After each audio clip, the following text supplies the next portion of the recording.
আসসালামু আলাইকুম। আজকে ধানমন্ডিতে আসছিলাম, ধানমন্ডির থেকে বাসার দিকে ফিরতেছি।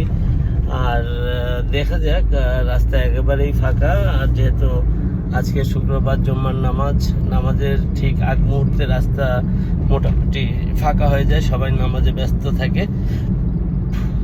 আর যেটা দেখতেছি মনে হয় খুব অল্প সময়ের ভিতরে বাসার দিকে যেতে পারবো ইনশাল্লাহ। হয়তো বা নামাজটাও ধরতে পারবো।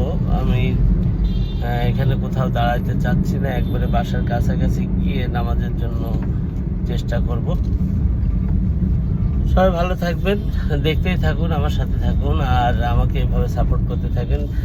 আমি আরও নতুন নতুন ভিডিও নিয়ে আসব অবশ্যই। আসলে কালকেও চেয়েছিলাম যে একটু বাইরে কোথাও যাই, কিন্তু যেতে পারিনি। তো অবশ্যই নতুন নতুন ভিডিও আপনাদের জন্য নিয়ে আসবো। ধন্যবাদ সবাইকে, দেখতেই থাকুন, আমার সঙ্গেই থাকুন।